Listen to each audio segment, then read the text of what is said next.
khai tiếng nghe nó ông lò thâu xí tầm lút tục có khỏi thế đó thót lò ê rồi bà thì bỏ ăn bò lưỡi mấy thâu xí lít full face khum đấy chị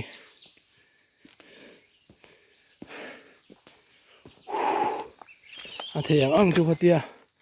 mà sẽ cho lại box xí lô men power nó đẩy tổ lô nè chẳng riêng mà anh thinh nghe mà nè mà sẽ garber hi lâu chả nè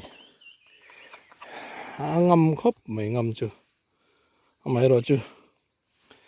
thinh hi alien về mía sát dấu vết tụi con sò là tầm này mày nói là tê hậu trăng tê hậu cái tiếng cũng bị đá bức xịa bội lắm trăng tê nếu hậu solo vật tí tiếng mày nói là sẽ vậy thầu sĩ tấm đua cái tí thầy thót lâu cái lu mua bù đai nè cái phone to mà sẽ trông tê lâu cái đấy mày có mấy chuyện không bắt cái lâu này lâu mày bảo là cái lấy nó chuyện hey man when you follow velvet cô lại khoan dur pup bao cô càng cần na toothpaste cái này ha